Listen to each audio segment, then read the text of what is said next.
Vamos lá, então, falar de Eletrobras. A gente sempre comenta, né, Rui? E aí teve, né, vamos dizer assim, a reestruturação da Eletrobras está a todo vapor, vamos dizer, desde a privatização aí, né? Pouco mais de 6 meses a gente tem um novo programa aí de demissão voluntária, né?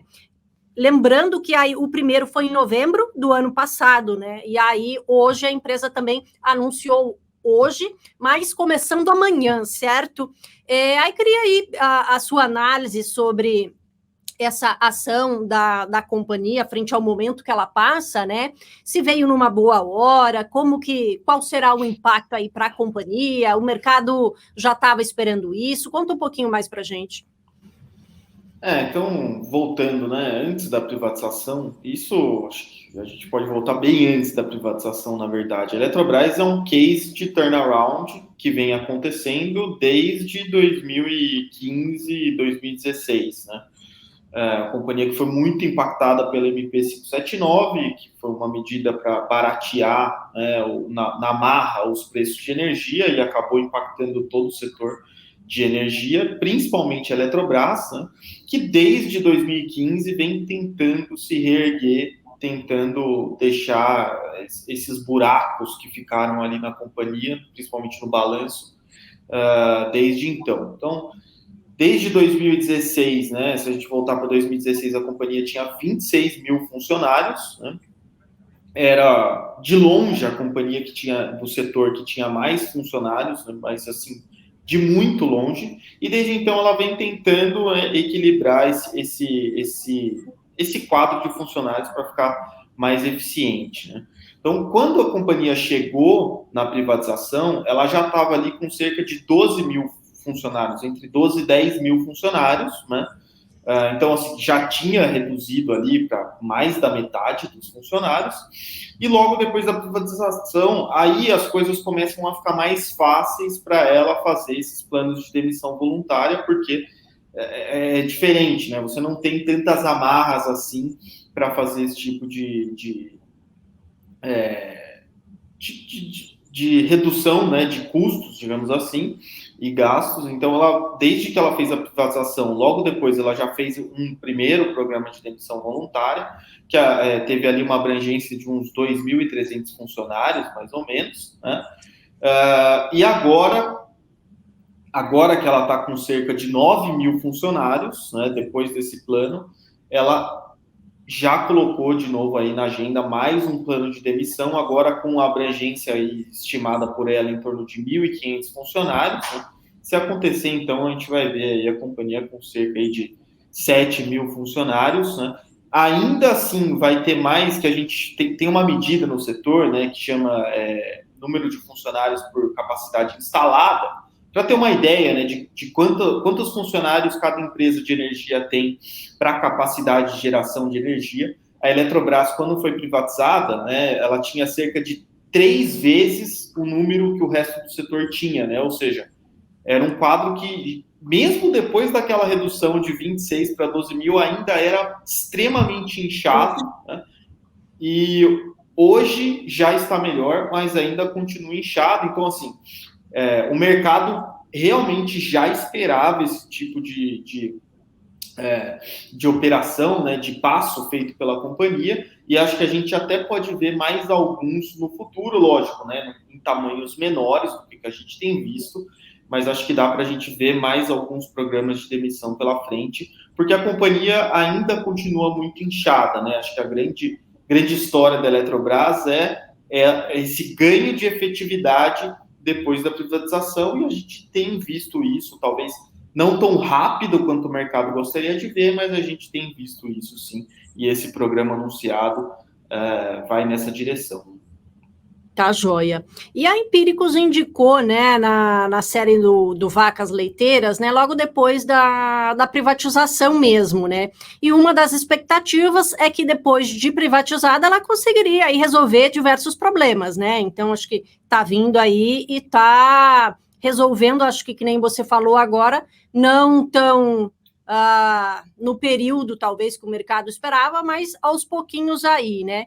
E quanto a isso, poderia melhorar muito, né, os resultados, né, e no próprio pagamento de dividendos, porque exatamente ela entrou ali no Vacas, né?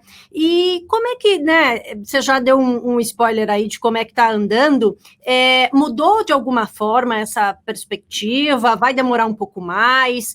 Dizem que a empresa também tem alguns bilhões aí a serem destravados, né? Como é que vocês estão olhando, como é que você está olhando para isso? O que, que você pode falar aí de perspectiva, de como vocês estão olhando agora para a Eletrobras?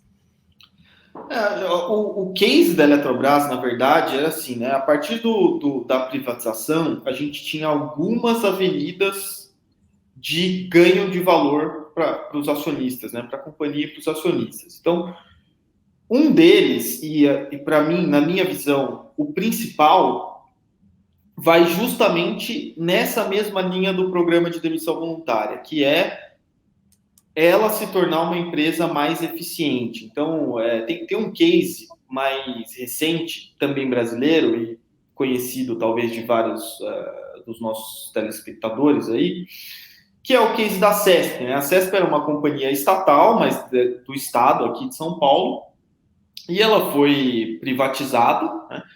Em cerca de 2 anos, pouco mais de 2 anos, ela reduziu o que a gente chama de PMSO, né, que são os gastos gerenciáveis do setor, os gastos que as companhias têm controle.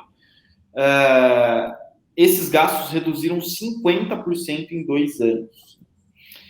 Pelo tamanho da Eletrobras, a escala que ela tem, um poder de diluição de custos até maior do que da CESP, a gente entende que essa redução de 50% ela é totalmente alcançável, né? E como a gente está falando de uma empresa que tem um PMSO de 9 bilhões por ano, então a gente está falando aqui de uma economia que pode superar 4 bilhões, e isso é a economia que vai bater ali direto no EBITDA, né? Então, mesmo sem mudar a receita, é uma redução de gasto, despesa, que acaba refletindo em aumento de EBITDA e geração de caixa da companhia. Então, só nisso aí você já tem uma criação de valor gigantesca. Aí existem outras avenidas de valor, por exemplo, a questão da descotização das usinas hidrelétricas que ela tinha, né, e era obrigada a vender energia a preço de custo. A partir da privatização, ela tem o direito de vender essa energia a preço de mercado. Não a partir da privatização, mas isso vai ao longo dos anos, né? Num ano, uma usina descotizada, no outro ano é outra, e assim por diante. E aí, ao longo dos anos, ela teria toda essa energia a mais para vender a preço de mercado. Um problema que a gente tem hoje é que a energia está em valores muito baixos, né? Porque a gente está vendo muita chuva, reservatórios muito cheios, então o preço da energia está muito baixo. Então, essa avenida de criação de valor, eu entendo que ela ficou um pouco mais para o futuro. Ela não acabou, mas ela talvez demore um pouco mais para chegar, né? E aí, uma outra avenida de criação de valor, a gente está falando das contingências aí, dos passivos que ela tem relacionados aos empréstimos compulsórios. Isso soma aí, a Eletrobras tem mais de 30 bilhões de reais provisionados no balanço, né? Algo que, de novo, voltando ao caso da CESP, a CESP conseguiu reduzir aí, por exemplo, era um passivo que ela tinha de 11 bilhões, ela conseguiu diminuir isso em 30%, 40% também em coisa de 2 anos, né? Então, é uma outra avenida de criação de valor. E por que isso acontece, né? Porque, normalmente, quando a companhia ela deixa de ser estatal, ela tem um maior interesse e ela tem maior capacidade de contratar um corpo jurídico mais capaz e eficiente para conseguir reduzir essas contingências, né? Então, são vários bilhões aí, como você disse, que ela pode ir pegando um pouquinho aqui, um pouquinho ali. Mas só para você ter uma ideia, né? Em termos de EBITDA, a companhia fez um EBITDA de 17 bilhões em 2022 e a gente aqui no mercado estima coisa de 25 bilhões de EBITDA em 2025, né? Então, isso mostra aí o potencial de crescimento de resultado. Tá. Então não é para ficar desesperado quem pegou o FGTS e investiu na Eletrobras, então, né? Porque realmente demora, né? Às vezes a gente quer ver a ação subindo ali, tudo ok, mas demora uns anos aí, né? Você sabe que eu fiquei um tanto quanto inconformado quando eu vi aquelas manchetes, né, do tipo, investidores que colocaram o FGTS perderam tantos por cento. Não é isso, né? Assim, o investimento não está pronto ainda, né? Você investe um FGTS, na minha visão, é um dinheiro que você deixa para o longo prazo, né? Então, assim, o primeiro ano a gente teve um monte de ruído político, teve essa questão do preço da energia que caiu, o mercado não estava esperando, mas, assim, nos últimos 2, 3 meses, a ação subiu 40%, né? Então, a gente está falando de uma recuperação vigorosa e, assim, à medida que essas medidas vão andando, né, a tendência é ver essa ação ganhando mais tração e valor. A gente entende que ainda tem um espaço. Então, assim, de novo, não se desespere se esse é o FGTS. A única coisa que é muito importante não vai colocar todo o seu FGTS em Eletrobras, né? Isso é um investimento em renda variável. Então, você quer colocar, sei lá, 5%, 10% do seu patrimônio nisso, até, né, já é muito grande na minha visão, mas não vai colocar metade do seu FGTS ou seu FGTS inteiro nesse negócio. Perfeito. E aí, por outro lado, a gente teve a notícia hoje, né, a Fitch, né, rebaixou a nota da Eletrobras para negativa. De certa forma, como isso pode impactar na ação? A gente está vendo aqui, você está falando da perspectiva positiva, mas realmente aí a longo prazo, né? Aí vem a Fitch e vem com essa notícia aí de rebaixar a nota para negativa. Como é que você está enxergando? Como é que pode ser, se isso já estava precificado? Enfim, o que você pode falar mais um pouquinho sobre essa notícia de hoje? Eu acho que a resposta do mercado hoje já responde essa sua pergunta, né? A Eletrobras está subindo quase 1% hoje, então, assim, isso é passado, né? A gente tem que lembrar muito que essas agências de rating, elas normalmente elas trazem uma avaliação que o mercado normalmente já incorporou no preço há muito tempo, né? Então, por exemplo, acho que um dos principais fatores que a Fitch citou são os preços baixos de energia, que assim a gente já vem falando aqui no Giro há muito tempo, né? Então, é algo que já estava incorporado nos preços do mercado.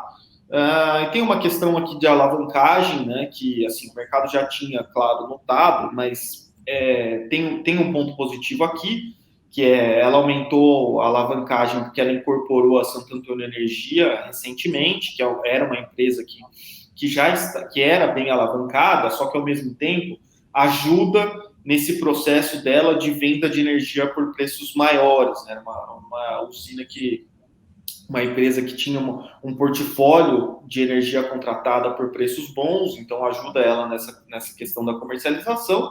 E tem uma outra questão aqui que a gente tem que lembrar, é que, ao que tudo indica, a gente está entrando num período de cortes da Selic, né? Então, se isso realmente acontecer, o fato de ela estar alavancada, na verdade, é bom, porque quer dizer que ela vai melhorar ainda mais o resultado dela, porque ela vai deixar de pagar esses juros que hoje estão bastante elevados.